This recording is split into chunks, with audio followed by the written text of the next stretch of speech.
ini akan menyampaikan materi tentang apa ini Pak Saiful? Hari ini kita belajar ya. Sebelumnya saya menyapa dulu sahabat pendengar dan siswa-siswa 102,3 FM Radio Tundung Pandang FM Tanah Laut. Semoga semuanya dalam keadaan baik-baik saja ya. Iya. Jadi kita pada hari ini akan membahas materi tentang kedaulatan negara kesatuan Republik Indonesia gitu ya. Oke. Jadi mudah-mudahan nanti bisa disimak, bisa didengarkan oleh para sahabat pelajar ya yang dimanapun berada, walaupun sebagian mungkin sudah ada yang melaksanakan pembelajaran tatap muka ya, tetapi mudah-mudahan yang lain juga bisa masih menikmati siaran kita di Radio Tundung Pandang 102,3 FM. Walaupun kita sudah ibaratnya sekarang melaksanakan pembelajaran tatap muka, tetapi kita harus tetap wajib ya menjaga protokol kesehatan ya, yang harus kita wajib laksanakan yaitu 3M ya, memakai masker, menjaga jarak dan mencuci tangan itu. Nah, kemudian yang akan dibahas di sini mungkin nanti ada beberapa, ada pengertiannya ya Pak Saiful, Iya, sifat-sifat kedaulatan, bentuk-bentuk kedaulatan, teori-teori kedaulatan, prinsip kedaulatan, dan demokrasi yang berlandaskan Pancasila dan Undang-Undang Dasar Negara Republik Indonesia tahun 1945. Baik, untuk mengawali materi kita hari ini ya, berbicara masalah kedaulatan negara kesatuan Republik Indonesia. Nah, pasti siswa-siswa kita yang ada dimanapun berada belum tahu pengertian kedaulatan itu apa sih sebenarnya. Ibu Mariana mungkin bisa menjelaskan. Baik Bu Dia, sahabat pelajar dimanapun berada, hari ini kita membahas tentang kedaulatan negara kesatuan Republik Indonesia, khususnya untuk anak kelas 9 ya Bu ya. Iya.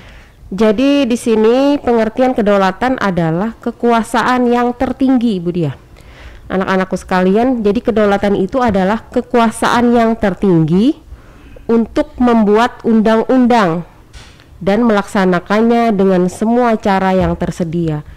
Jadi kedaulatan dalam suatu negara itu adalah kekuasaan yang paling tinggi dalam suatu negara. Jadi siapapun, apapun, yang paling tinggi itu adalah pemegang kedaulatan. Mungkin itu yang bisa saya sampaikan. Oke.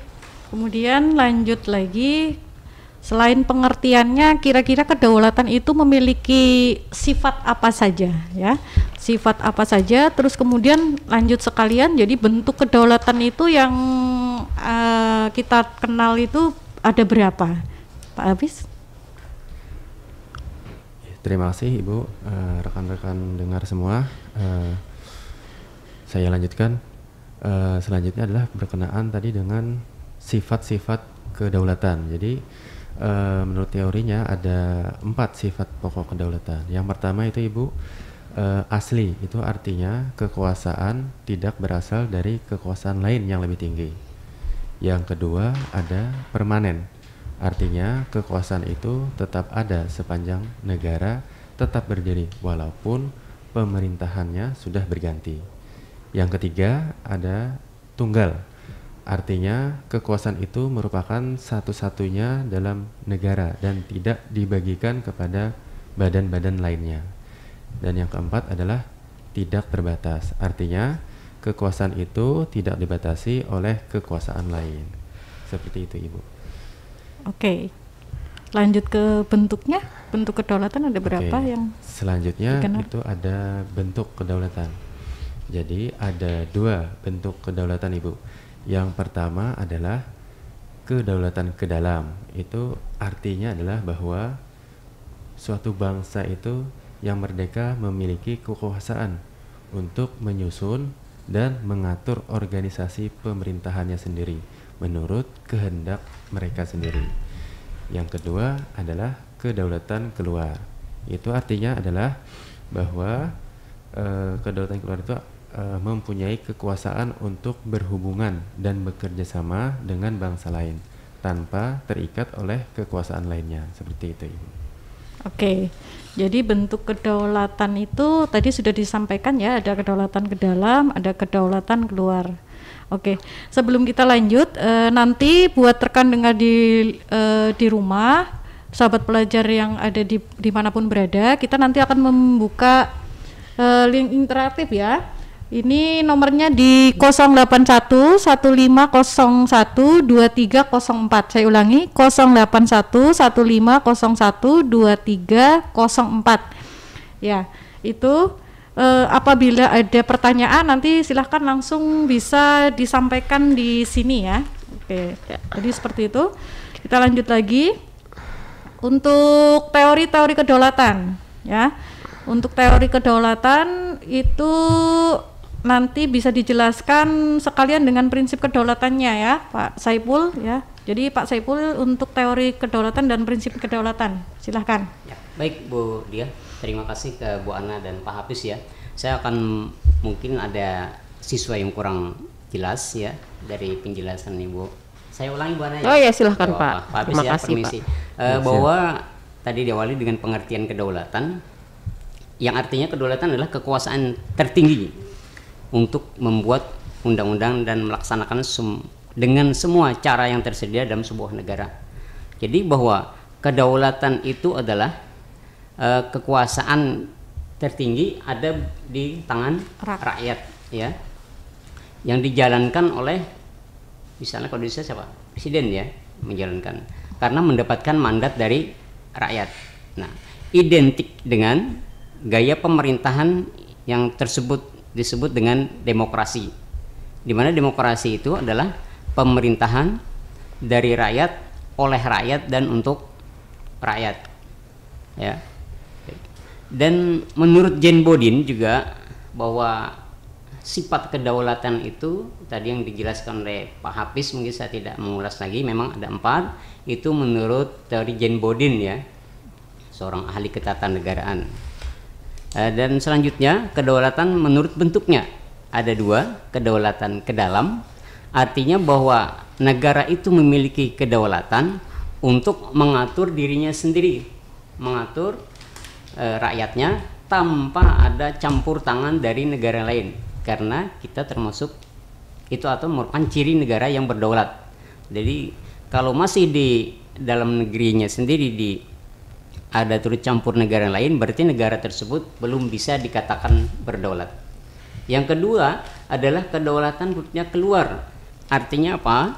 Bahwa kekuasaan suatu negara itu mampu menjalin kerjasama atau berhubungan dengan negara lain yang ada di seluruh dunia. Ya, kalau kita ya bentuknya kerjasama kan macam-macam ya. Ada yang bilateral dan ada yang multilateral. Mungkin sini tidak dijelaskan, tapi saya tambahkan ya, waktu kita masih ada. Bilateral itu kerjasama antara 2 negara, sedangkan multilateral itu kerjasama satu negara dengan lebih dari 3 negara. Gitu. Baik, selanjutnya ya, teori-teori kedaulatan. Ada beberapa ahli ketatanegaraan itu ini ada 4 ya. Saya garis besarnya saja. Yang pertama teori kedaulatan negara. Yang kedua teori kedaulatan raya. Yang ketiga teori kedaulatan hukum, dan keempat teori kedaulatan rakyat. Nah, nanti di antara beberapa teori ini Indonesia memakai yang mana? Ya, yang di Indonesia diterapkan yang mana gitu? Apakah raja, negara, hukum, atau rakyat? Tentunya ada dasar-dasarnya yang ada dalam Undang-Undang Dasar 1145. Nah, menurut John Locke, terbentuknya negara melalui 2 cara. Yang pertama yaitu Pactum Unionis, artinya apa? Perjanjian antara individu untuk membentuk suatu negara. Yang kedua ada Pactum Subjectionis, artinya bahwa perjanjian antara individu dan wadah atau negara untuk memberi kewenangan atau mandat kepada negara berdasarkan konstitusi atau undang-undang dasar dalam sebuah negara. Bisa saya lanjutkan, Bu? Ya. Silakan ya. Menurut Montesquieu bahwa dalam sebuah negara itu, ini teori Montesquieu ya, sebenarnya ada 2 teori, ada Immanuel Kant juga. Bedanya bahwa dalam sebuah negara itu ada pembagian kekuasaan. Menurut Montesquieu, ini kalau Montesquieu ini bahasa apa nih ya? Perancis kayaknya. Ya, Perancis. Dulu saya ingat betul nih, sebenarnya bacaannya bukan Montesquieu ya. Iya, Montesquieu atau Monteki gitu. Ya, saya ingat benar dulu waktu SMA tuh. Ini bacaannya sebenarnya bukan Montesquieu atau Monteki gitu. Iya. Ada guru tata negara. Padahal tulisannya sebenarnya bukan Montesquieu tapi Montesquieu ya, ya kan gitu. Beda ya. Susah ya, lidahnya beda. Iya. Jadi berdasarkan bahasa asalnya, kalau tulisannya Montesquieu, tapi sebenarnya membacanya itu Monteki ya. Nah, menurut Monteki ini bahwa kekuasaan itu dibagi, berbeda dengan Immanuel Kant. Soalnya teorinya 3 juga. Kalau Immanuel Kant membagi 3, kalau Monteki membagi 3 juga. Bedanya apa? Kalau Monteki ini bahwa kekuasaan itu dibagi. Kalau Immanuel Kant dipisah. Oh, dipisah, beda Pak. Pemisahan dengan pembagian. Betul. Ya. Iya. Ke siswa sekalian bingung ya. Boleh ditanyakan nanti apa sih bedanya pembagian dengan pemisahan gitu. Kita menjelaskan yang pembagian. Pembagian itu bahwa dalam sebuah negara ada 3 pemegang kekuasaan. Yang pertama ada kekuasaan legislatif. Yang kedua ada kekuasaan eksekutif. Dan yang ketiga ada kekuasaan yudikatif. Mungkin ini ada yang bertanya, saya jawabkan saja ya. Legislatif itu adalah sebuah lembaga dalam satu negara yang fungsinya atau bertugas membuat peraturan perundang-undangan dalam negaranya. Yang kedua adalah kekuasaan eksekutif. Kekuasaan eksekutif itu ialah kekuasaan yang menjalankan peraturan perundang-undangan yang dibuat oleh lembaga yudikatif. Dan yang ketiga ada kekuasaan legislatif ya. Bukan ya, legislatif ya. Yang ketiga ada kekuasaan yudikatif. Kekuasaan yudikatif ini yaitu tugasnya di bidang peradilan atau hukum. Ya. Di mana ada yang mencipta peraturan, ada yang menjalankan. Nah, yang sebagai pengontrol atau penegak hukumnya nanti adalah lembaga yudikatif. Nah, siapa-siapa sih yang di sini termasuk adalah bahasa ininya adalah kekuasaan di bidang kehakiman gitu. Mungkin itu yang bisa saya jelaskan Bu Dia. Oke, terima kasih ya. Iya, sama-sama. Jadi teori-teori yang sudah disampaikan oleh Pak Saiful tadi ya, ada teori kedaulatan Tuhan, ada teori kedaulatan hukum, ada teori kedaulatan negara, kemudian ada kedaulatan rakyat. Nah, dari kelima teori tadi, negara kita itu lima Pak. Ya, dari kelima teori tadi, itu negara Indonesia itu menganut teori yang mana? Ayo, Pak Saiful, Bu Ana. Kalau dilihat keadaan bangsa kita ya Bu Dia, saya rasa Indonesia itu menganut kedaulatan rakyat dan kedaulatan hukum. Karena di negara kita kedaulatan itu berada di tangan rakyat.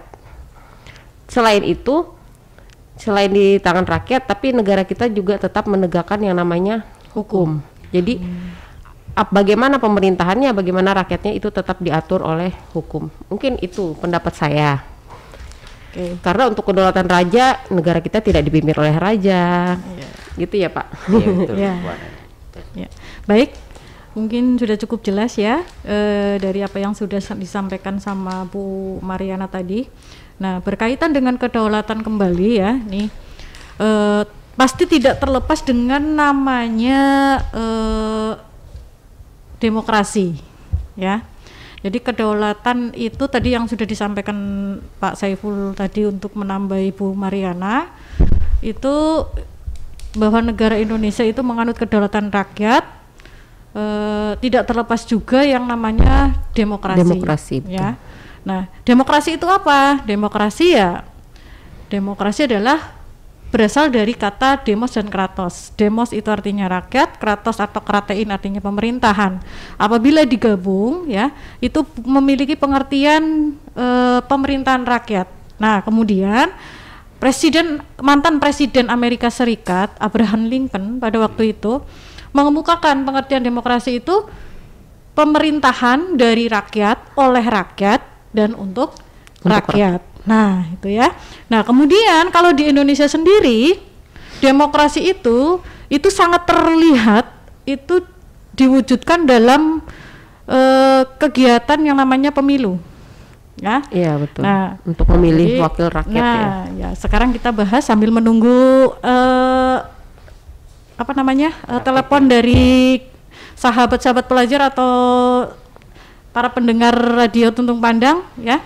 Boleh ya, langsung aja sambil kita buka ya, Mas Ferry ya. Ya. Siap, Bu. Jadi kira-kira sekarang kita membahas tentang pemilu ya. Nah, saya serahkan ke Pak Hafiz ya tentang pemilu, karena beliau ini sebelum mungkin jadi guru ya, sebelumnya pernah menjabat atau bekerja di Bawaslu ya Pak? Iya, benar Bu. Iya, jadi sedikit banyak mungkin ada pengalaman, pengetahuan tentang pemilu. Ya, jadi silahkan Pak Hafiz.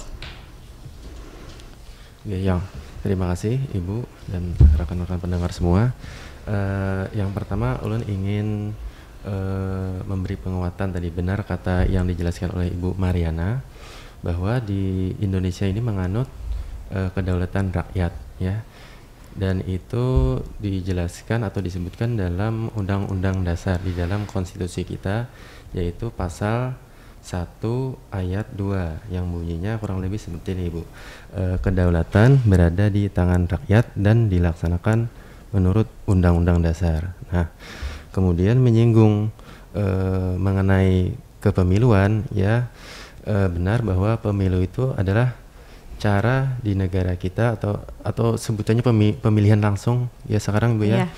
Cara di negara kita untuk mentransfer atau mengamanatkan kekuasaan atau kedaulatan yang aslinya berada di tangan rakyat menjadi ke tangan orang-orang yang akan memegang amanah dari rakyat itu tadi.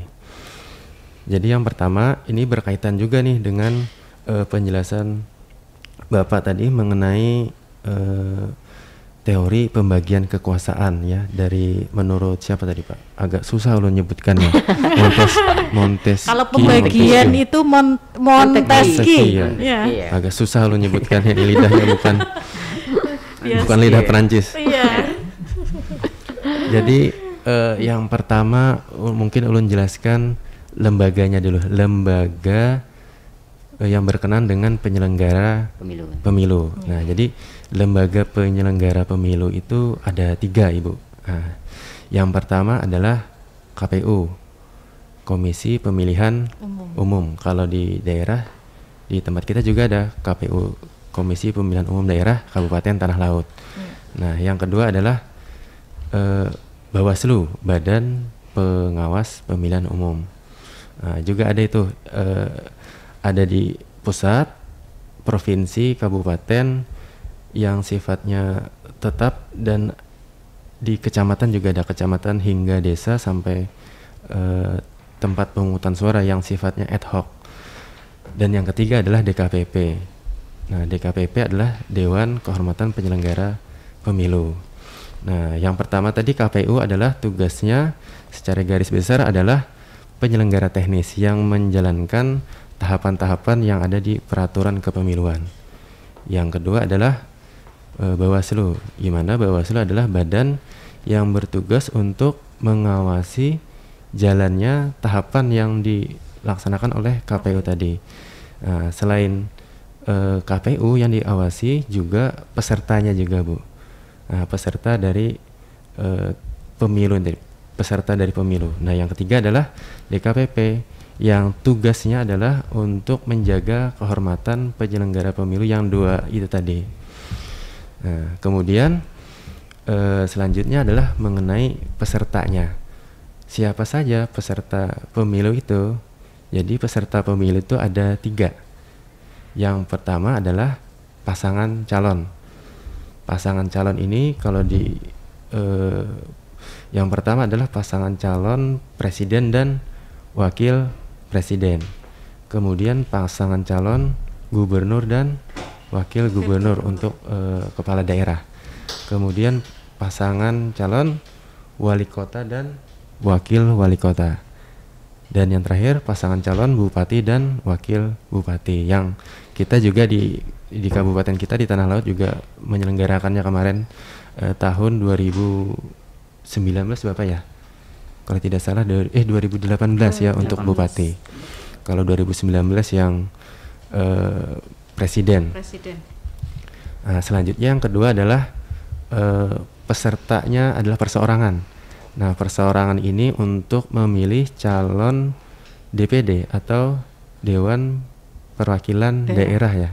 Nah, yang nantinya akan menduduki lembaga DPD RI yang dijelaskan oleh Bapak tadi, bagian dari lembaga legislatif yang ada di pusat.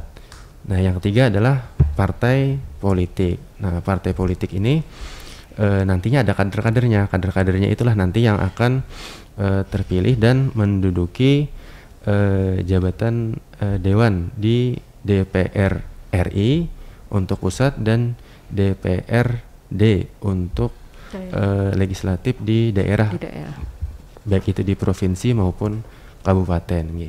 Kira-kira itu dulu, Bu. Oke. Baik, itu kalau teknis penyelenggaraannya tadi dilaksanakan oleh 3 badan. Kemudian untuk yang paling dasar di dalam pemilu itu mungkin yang perlu diketahui oleh sahabat pelajar atau anak-anak di rumah, azas-azasnya ya. Pak Hafiz mungkin bisa menjelaskan lagi tentang azas-azas pemilu itu apa saja. Oke, baik Bu. Jadi berkenaan dengan pemilihan umum ya, ada asas-asasnya itu. Yang pertama adalah langsung. Nah, yang kedua umum, yang ketiga bebas, yang keempat rahasia, kemudian jujur dan adil. Kalau disingkat itu apa, Ibu? Pian ingat singkatannya? Iya dong. Jurdil. Ya, kayaknya itu waktu zaman dulu itu ada lagunya ya. Iya, betul. Luber jurdil. Iya, luber jurdil. Luber jurdil. Sedikit ulun tambahkan nih tadi. Iya. Yang pertama langsung, itu artinya rakyat itu sebagai pemilih berhak memberikan suaranya secara langsung sesuai dengan kehendak hati nuraninya tanpa perantara. Jadi pemilih langsung datang, Ibu, ke tempat pemungutan suara. Iya. Dan memberikan suaranya dengan cara coblos ya. Tapi dulu pernah dicontreng kalau tidak salah tahun berapa itu. Iya, pakai contreng. Okay. Yang kedua ada umum. Itu artinya semua warga negara yang telah memenuhi syarat sesuai peraturan perundang-undangan berhak mengikuti pemilu. Jadi tidak semua warga negara, tetapi warga negara yang sesuai hukum, sesuai peraturan itu boleh untuk memilih. Nah, seperti misalnya sudah berusia 17 tahun atau sudah menikah. Jadi belum 17 tapi sudah menikah boleh juga, Ibu. Iya. Boleh ya. 14 tahun nikah. Saya potong nih ya. Ada yang masuk nih, Bu, line interaktif kita. Oh iya, Oke. Terima kasih. Halo, Assalamualaikum. Halo. Waalaikumsalam warahmatullahi wabarakatuh. Oke. Selamat pagi menjelang siang. Salam sejahtera untuk Bapak dan Ibu serta teman-teman yang berbahagia. Salam kenal dan pagi. Nama saya Kidung Grosari dari UPTD SMPN. UPTD mana, Nak? Halo. Dari UPTD SMP Hari. Oh, 8 Plehari. Bu. Oke. Oh, iya. Agak delay nih, Bu ya, WhatsApp masalahnya. Iya. Ini rupanya ini siswanya Budia ya? Iya. Oh ya, siap. Oke. Lanjut ya. Tanya apa, Nak? Silahkan. Saya ingin bertanya tentang mengapa rakyat dalam sistem pemerintahan demokrasi menjadi pemegang kedaulatan. Itu saja. Mengapa rakyat di dalam dalam negara demokrasi menjadi pemegang kedaulatan, gitu ya pertanyaannya ya? Iya Bu. Ada yang lain? Udah ada yang lain? Tidak ada Bu. Oke, terima kasih buat Kidung ya sudah memberikan pertanyaan untuk kami. Bagus ya namanya. Iya. Iya. Kidung cinta ya. Iya. Masih SMP Pak. Masih SMP. Oke, terima kasih Nak. Ya. Silakan siapa? Sama-sama. Oke. Silakan siapa yang mau sekiranya bisa menjawab. Diulangi pertanyaannya, suaranya kurang jelas ya. Ya, jadi pertanyaan yang tadi disampaikan oleh Kidung itu seperti ini. Mengapa di negara yang memiliki pemerintahan demokrasi yang pemegang kekuasaannya adalah rakyat? Iya. Bapak Saiful nih ahlinya nih. Sama-sama gitu ya. Oke. Baik, saya coba menjawab. Nanti kalau kurang puas nanti boleh tanya balik ya Kidung ya. Karena di sini ada 4 narasumber sini. Saya mau mencoba dulu. Kidung mungkin tahu atau pernah mengetahui dari sumber lain bahwa demokrasi yang berkembang di seluruh dunia ini ada 2 ya. Nah, yang pertama nih mungkin buat sahabat pendengar lain juga, siswa-siswa yang ada di tanah laut ya, yang lagi menyimak acara kita. Yang pertama, demokrasi itu terbagi menjadi 2. Yang garis besarnya ada demokrasi liberal ya. Iya. Ada demokrasi sosialis atau komunis. Ya. Terus yang Indonesia ini mana? Kita ini demokrasi ala dunia ketiga.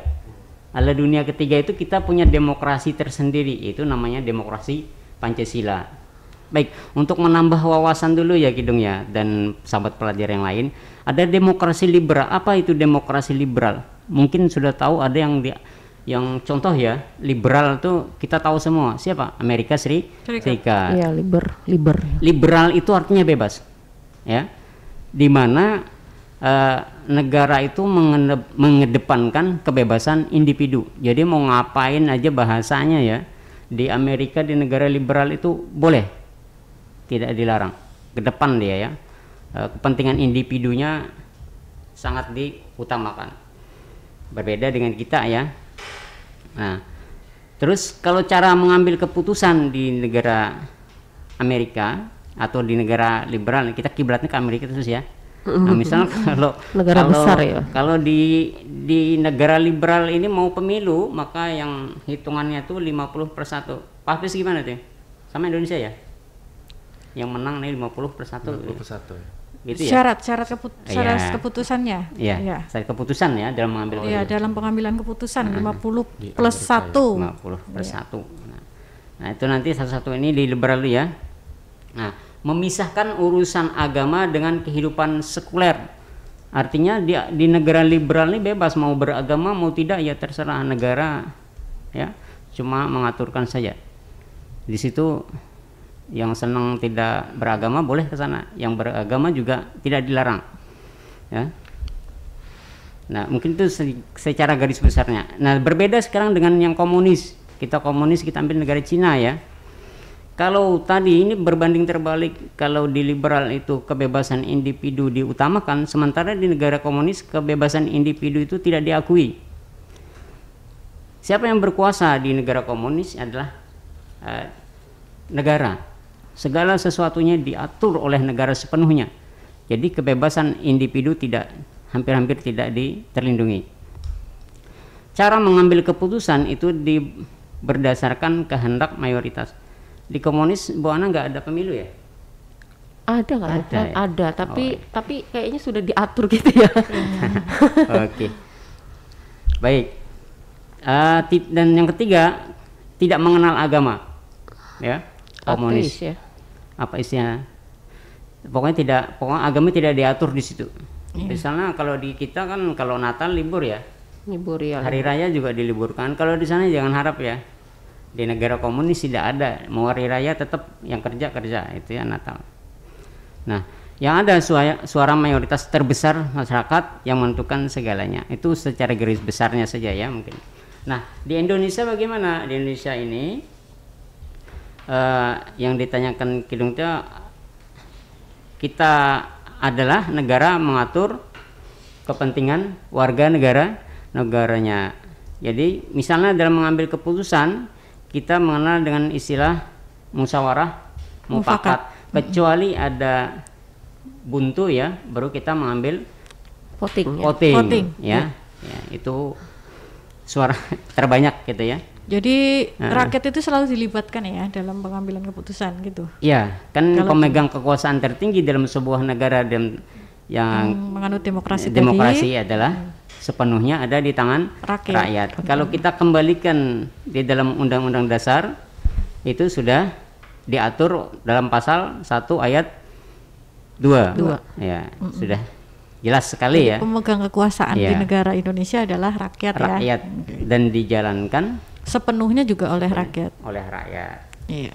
Mungkin itu dari saya. Silakan Bapak Ibu mau menambahkan ya. Pak Hafiz, mungkin ada yang jawaban saya ada yang tertinggal gitu, silahkan ditambahkan. Pertanyaan dari Kidung tadi, kenapa apa tadi Bu?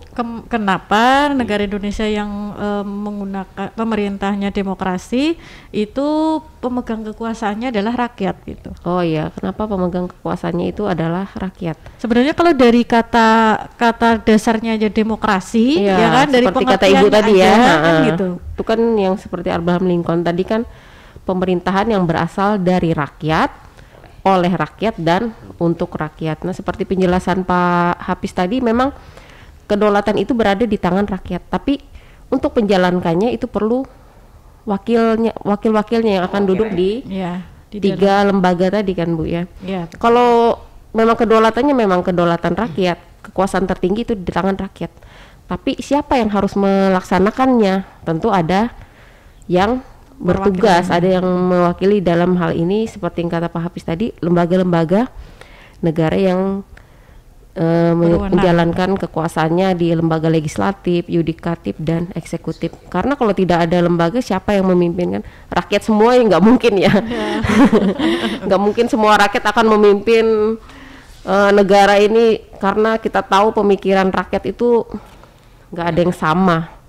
Keinginannya juga nggak ada yang sama. Jadi harus ada, walaupun kekuasaan tertinggi di tangan rakyat, tapi harus ada yang menjalankannya sesuai dengan undang-undang yang berlaku. Mungkin itu tambahan dari saya, Bu. Oke ya. Mudah-mudahan Kidung dan rekan dengar yang lain ya, yang masih setia bersama Radio Tuntung Pandang, bisa menerima jawaban dan bisa memahami apa yang sudah ditanyakan tadi. Kemudian ada lagi Mas Ferry? Ada lagi nampaknya Bu. Wah, rame ya hari ini. Ya, coba disapa ini Bu. Halo, Assalamualaikum. Ya, Assalamualaikum warahmatullahi. Iya, terus. Halo, Assalamualaikum. Waalaikumsalam. Waalaikumsalam warahmatullahi wabarakatuh. Minta disautin. Perkenalkan, nama saya Zahratu Syifa dari UPTD SMP Negeri 5 Batu Ampar. Tadi Bapak Ibu kan sudah menjelaskan tentang macam-macam kedaulatan. Kedaulatan itu ada 2, yaitu kedaulatan keluar dan kedaulatan ke dalam.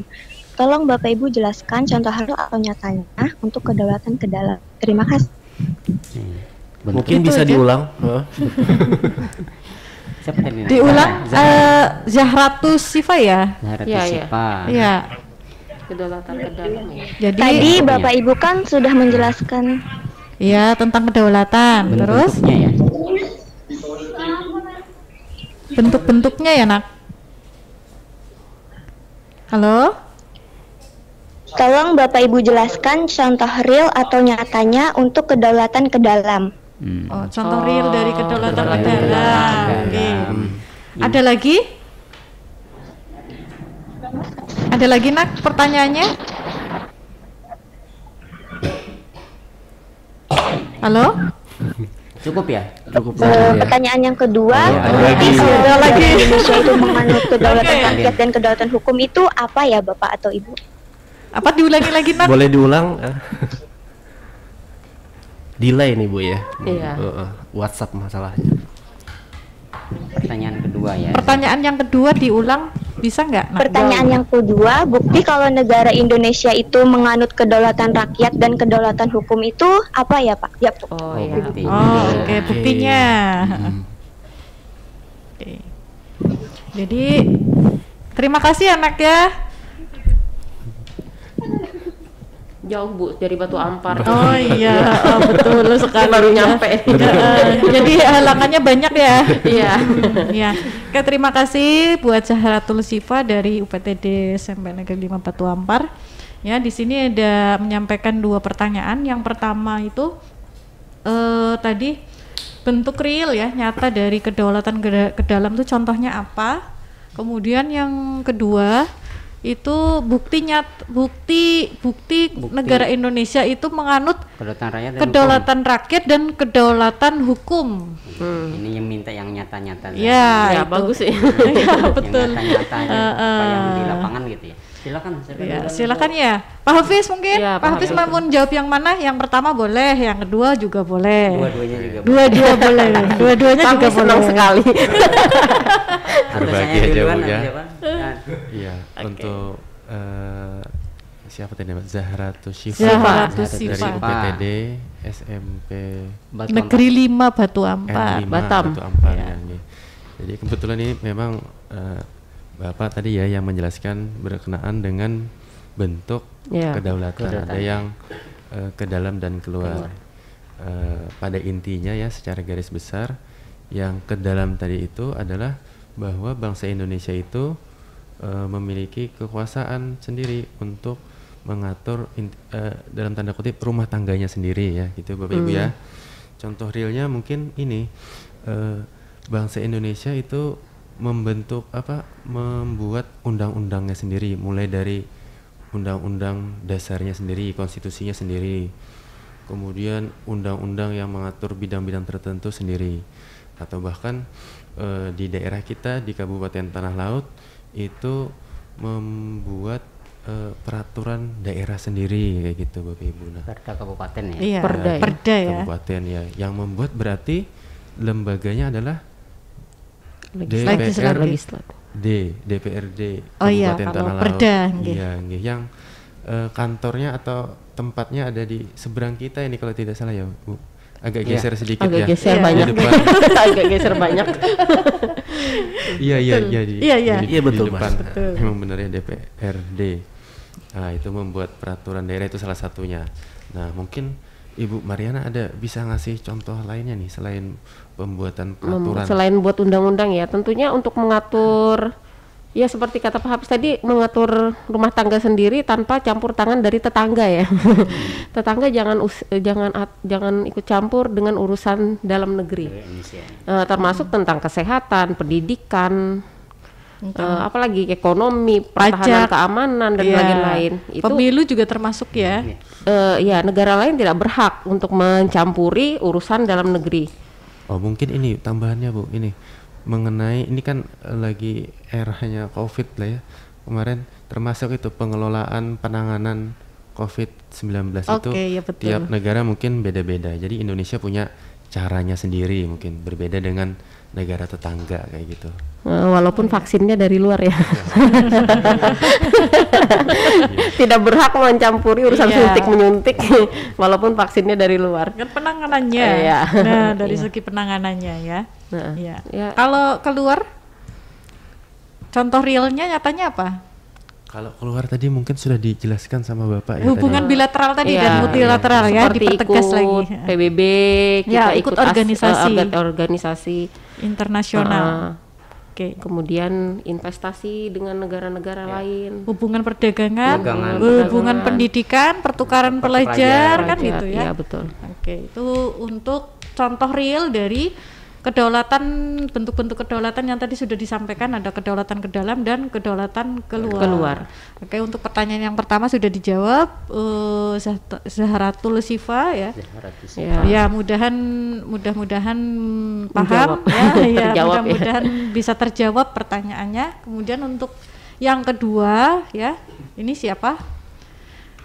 Bu Mariana, Pak Saiful, Pak Hafiz, buktinya kedaulatan rakyat ya. Iya, silakan Pak. Ini berhubungan dengan pasal 1 ayat 2 ya. Nah, kedaulatan rakyat dan pasal 1 ayat 3 Undang-Undang Dasar 1145. Minta buktinya. Kita ini kedaulatan rakyat. Kalau memang rakyat itu benar-benar pemegang kekuasaan, buktinya apa gitu ya. Yang real. jangan ngomongnya aja rakyat paling kuasa. Nah ini ada yang lucu ya, ada ketika kita belajar nih sedikit, siapa tadi, Zahara ya? Zahara. Pak, kita ini kan rakyat, pemegang kekuasaan tertinggi ya. Kita punya wakilnya siapa? Pejabat ya. Wakil kita kan ada yang keusahaan ya, mungkin kok Pak rakyatnya lebih sakit daripada wakil rakyatnya gitu. Gitu ya, Wakilnya lebih gimana makmur itu ya? Pak gitu ya, kita menjelaskannya tentunya dengan real ya, begitu kan ya. Mungkin di Bapak Ibu belum pernah, saya kemarin menjelaskan masalah itu. Kok yang wakilnya kok cari makan susah, atau wakilnya jalan Pak, atau yang rakyatnya jalan, pemegang kekuasaan tertingginya jalan, yang wakilnya naik pesawat, naik mobil gitu. Itu bagus ya. Ya, bagaimana sih kita menjelaskan hal seperti ini? Nah, itulah realita ya. Nah, maksudnya di sini dalam hal-hal tertentu ya memang seperti itu. Tapi kita ngambilkan contoh. Nah, dan mudah-mudahan ini jangan tidak pernah terjadi bahwa di demokrasi di Indonesia ini terus mengalami perkembangan kan. Mulai sejak kita merdeka sudah berapa kali berdinamika. Artinya kita ini pernah mau dirubah dari kedaulatan rakyat, pernah mau dijadikan komunis, segala macam ya. Dan dengan pemberontakan juga, itu sejarah perjalanan bangsa kita. Kedaulatan rakyat, kita ambilkan contoh kekuasaan presiden di Indonesia, terbukti ya. Nah, ada dalam sejarahnya pergantian presiden itu selalu digulingkan oleh rakyat. Itu bukti nyatanya. Rakyat yang mana? Melalui belum sampai habis masa jabatannya, kecuali ada dua presiden ya, yang saya rasa yang tidak selesai Pak ya. Ada yang tidak selesai pada waktunya. Nah, itu digulingkan oleh rakyat. Ya. Nah, mulai orde lama, ada orde baru. Masa reformasi. Masa reformasi juga ada ya. Ada. Mulai itu 9 pernah. Bahwa belum selesai masa jabatan presiden itu sudah dijatuhkan oleh rakyat. Itu salah satu bentuknya ya. Siapa tadi Zaharatun ya? Zaharatus Sipa. Itu di kedaulatan rakyat. Dan apalagi bukti nyata kalau di bidang hukum ini negara hukum gitu ya. Nah, negara hukum, bahwa hukum itu di Indonesia itu tidak pandang bulu istilahnya ya. Tidak pandang bulu itu apa ya Pak Hafiz? Bahwa siapapun yang bersalah ya harus mendapatkan hukuman yang sama, baik itu rakyat jelata maupun pejabat atau pemegang kekuasaan. Kalau dia bersalah di depan hukum, tadi gitu. Sesuai dengan prinsip negara hukum sebenarnya Pak Saiful, ya kan, salah satunya adalah azas kesamaan hukum ya. Azas kesamaan hukum. Jadi semua warga negara yang ada di Indonesia ini ya, apapun jabatan, kedudukan dan pangkatnya, maka di depan hukum itu mendapatkan perlakuan yang sama. Walaupun realitanya kadang-kadang ya mereka kadang-kadang pelajarnya juga pelajarnya kritis, lebih Pak. Lebih kritis ya. Pak, itu kok sebentar aja kan dia melihat di lapangan ya. Kita menjawabnya bagaimana harus bijaksana juga. Ya itu ya, Bu, ya? Tajam ke bawah, tumpul ke atas. Ya memang hukum katanya piramid terbalik ya. Ya, tumpul ke atas tapi tajam ke bawah. Nah, itulah semestinya melihat kenyataan real di masyarakat seperti itu. Nah, semestinya ini jadi motivasi buat kita semua mulai saat ini belajar supaya menjadi melek hukum. Nah, itulah fungsi dari pelajaran PPKN itu apa? Sebenarnya fungsi utama kita ya. Kemarin kita belum atau kita jelaskan bahwa apa sih guna belajar PPKN itu? PPKN itu salah satu fungsinya adalah menjadikan warga negara yang baik dan benar. Baik itu apa? Taat terhadap peraturan ya, diantaranya, dan mengetahui apa yang menjadi hak dan apa yang menjadi kewajibannya sebagai warga negara. Jadi paham kita itu hak kita apa sebagai warga negara dan kewajiban kita apa gitu. Mungkin itu ya jawaban Bapak buat Zahrat Tusifa, mudah-mudahan bisa puas dan bisa dipahami. Terima kasih. Oke, ada yang menambahi lagi? Pak Hafiz mungkin? Cukup? Ya. Nah, jadi sedikit mungkin ya, tadi yang sudah disampaikan Pak Saiful, kalau berkaitan dengan bukti, yang jelas kalau negara Indonesia itu menganut teori atau negara kedaulatan rakyat tadi, ya, itu jelas ada tertera itu yang pertama di dalam pembukaan UUD NRI tahun 1945 itu ada bunyinya, ya, alinea keempat, ya. Jadi di situ ada, kemudian dengan berkedaulatan rakyat berdasarkan satu ketuhanan, gitu kan. Nah, itu di bunyinya. Kemudian di pasal 1 ayat 2 UUD Negara Republik Indonesia tahun 1945 yang tadi sudah disampaikan Pak Saiful berkali-kali, ya, itu sebagai dasar dari kita memakai kedaulatan rakyat, ya. Kemudian kalau bukti secara hukumnya lagi, ya, itu negara Indonesia menganut kedaulatan hukum, yaitu ada di pasal 1 ayat 3 dan pasal 27 ayat 1 Undang-Undang Dasar Negara Republik Indonesia tahun 1945. Mungkin nanti Pak sahabat pelajar, para pendengar Radio Tuntung Pandang bisa, yang punya undang-undang bisa dibuka bunyinya, ya. Jadi seperti itu, dan tidak terasa kita sudah sampai, ya, asik ngobrol tadi, ya, di penghujung acara hari ini, ya, dari kita yang tadi sudah menjelaskan lumayan banyak tentang kedaulatan, berkaitan juga dengan tadi pemilu, ya.